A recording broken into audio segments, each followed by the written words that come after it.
Bismillahirrahmanirrahim. Assalamualaikum warahmatullahi wabarakatuh.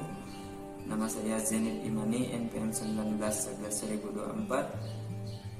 Tujuan video ini dibuat adalah untuk memenuhi tugas dari dosen pembimbing Bapak Muhammad Syafiq SHIMH dalam mata kuliah Hukum Keluarga di Negara Muslim.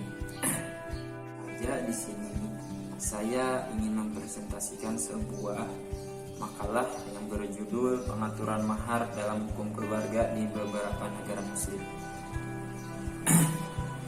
Dalam makalah ini ada beberapa poin penting yang akan saya bahas, yaitu yang pertama, pengertian hukum mahar dalam Islam, dan yang kedua yaitu pengaturan mahar dalam hukum keluarga di beberapa negara Muslim. Adapun negara yang ingin saya bahas pada video kali ini yaitu yang pertama negara Jordania, yang kedua negara Pakistan, yang ketiga negara Maroko, dan yang terakhir yaitu negara Indonesia. Masuki pada pembahasan.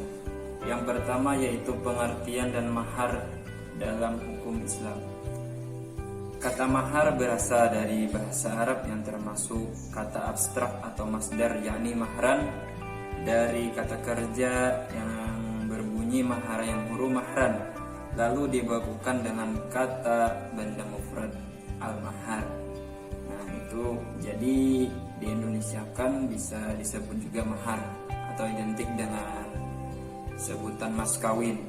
Jadi istilah mahar merupakan pemberian yang dilakukan oleh mempelai laki-laki kepada mempelai perempuan yang hukumnya wajib dibayar, tetapi tidak ditentukan bentuk jenisnya, besar kecilnya dalam Al-Quran maupun pengaturan mahar dalam hukum keluarga di beberapa negara Muslim. Yang pertama yaitu pengaturan mahar dalam hukum keluarga di negara Jordania. Negara Jordania memiliki sekitar 95% penduduknya yaitu beragama Muslim atau Islam dengan menganut mazhab Hanafi dan beraliran Sunni. Jadi negara Jordania ini memiliki undang-undang yang mengatur tentang status pribadi dan hukum-hukum tambahan. Dalam undang-undang ini pada nomor 61 tahun 1976 masalah mahar dibahas dalam pembahasan tersendiri bagian ke-8 dan memuat 21 pasal dan dibahas secara rinci di situ. Dan di negara Jordania ini mahar dibagi menjadi dua jenis, yaitu yang pertama mahar khusus, yaitu mahar yang disetujui kedua belah pihak pada waktu akad nikah atau sebelum akad sudah disetujui itu, sudah melalui pemandiran dari antara dua belah pihak dan ditutup, harus ada buktinya yang tertulis. Yang kedua mahar sepantasnya atau yang bisa disebut mahar misil, yaitu mahar yang sesuai dengan status sosial keluarga si istri. Nah, jika menetapkan mahar sebelumnya sulit, maka mahar misil yang akan diterapkan. Adapun jikalau terjadi perbedaan pendapat tentang jumlah mahar khusus nih, dan tidak ada bukti tentang itu, dan bukti yang tertulis sebelumnya, maka mahar misil menjadi wajib. Tetapi kalau tuntutan datang dari istri dan jumlahnya pun tidak lebih besar atau lebih kecil dari mahar misil, maka wajib dibayar dengan mahar yang dipinta oleh sang istri tadi. Selanjutnya pengaturan mahar dalam hukum keluarga di negara Pakistan.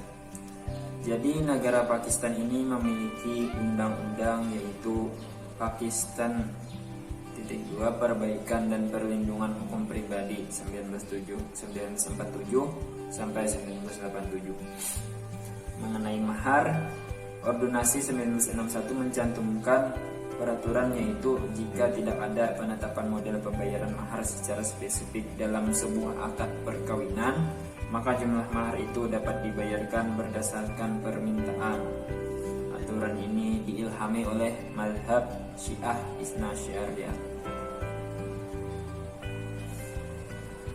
Jadi di Pakistan ini latar belakangnya dululah terjadi undang-undang itu karena di sana terdapat tradisi yaitu berlomba-lomba meninggikan mas kawin atau mahar, atau selain mahar itu pemberian. Nah, jadi di situ orang tua mempelai perempuan itu terjadi tradisi kalau tinggi juga pamornya. Nah, jadi terjadilah undang-undang di situ, dibentuklah undang-undang supaya membatasi hal itu.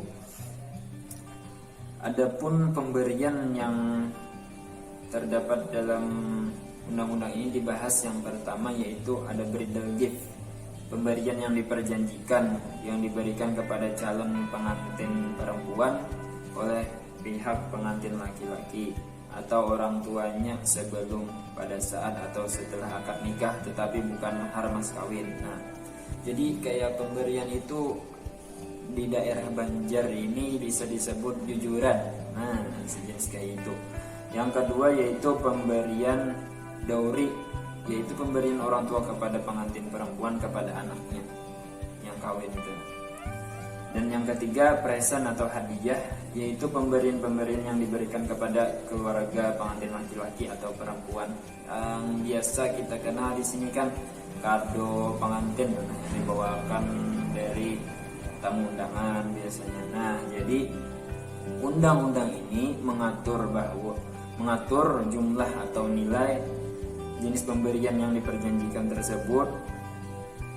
Keseluruhan itu tidak boleh melebihi Rp5.000. Nah, jadi demikian juga pengaturan pembayarannya tidak boleh melebihi masa 6 bulan sebelum dan 6 bulan sesudah terjadi akad nikah.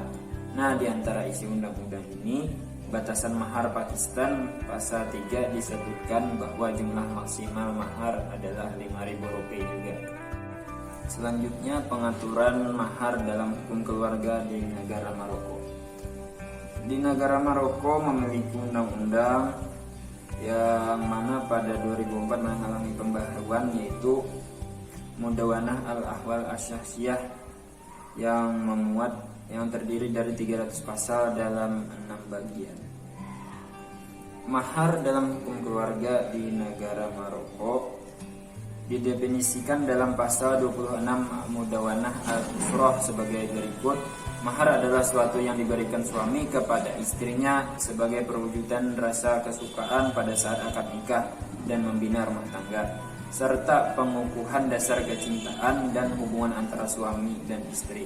Dasar-dasar syar'i itu harganya secara makna dan simbolik dan tidak ada batasannya. Jadi definisi mahar yang merupakan pemberian suami kepada istri ini pada saat akad nikah sebagai bentuk kecintaan yang tidak ada batasnya. Nah, jadi adapun jumlah mahar yang disebutkan dalam pasal 27 Mudawanah Al-Usrah sebagai berikut. Penetapan besaran mahar ditentukan pada saat akad nikah, dan jika tidak ada ditentukan maharnya maka dianggap sebagai nikah tafwid. Nah, jadi apabila terjadi perselisihan antara suami istri tentang ukuran mahar setelah terjadinya hubungan suami istri dalam nikah tafwid, maka pengadilan menetapkan dan mempertimbangkan latar belakang sosial bagi keduanya. Selanjutnya yang terakhir, peraturan mahar dalam hukum keluarga di negara Indonesia.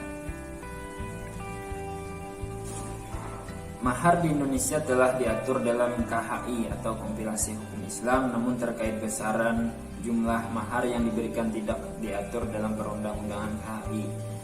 Namun wewenang tersebut diberikan kepada kedua belah pihak, yaitu pengantin laki-laki dan perempuan.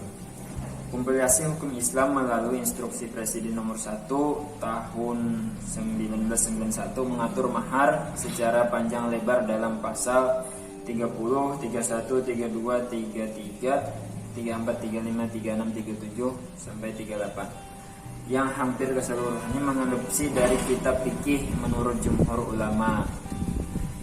Adapun kesimpulan dari beberapa pasal yang disebutkan tadi, yaitu yang pertama, calon mempelai pria wajib membayar mahar kepada calon mempelai wanita yang jumlah, bentuk, dan jenisnya disepakati oleh kedua belah pihak. Yang kedua yaitu penentuan mahar berdasarkan asas kesederhanaan yang sampai mempersulit antara dua belah pihak. Selanjutnya pada pasal selanjutnya, mahar diberikan langsung kepada calon mempelai wanita dan sejak itu menjadi hak pribadinya. Jadi istilahnya kesan binian itu bang, mahar itu tuh diberikan. Kemudian kewajiban penyerahan mahar bukan merupakan rukun dalam perkawinan. Kelalaian menyebut jenis dan jumlah pada waktu akad nikah tidak menyebabkan batalnya perkawinan.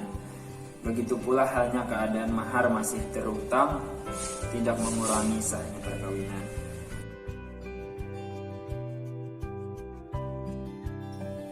Demikianlah presentasi yang dapat saya sampaikan.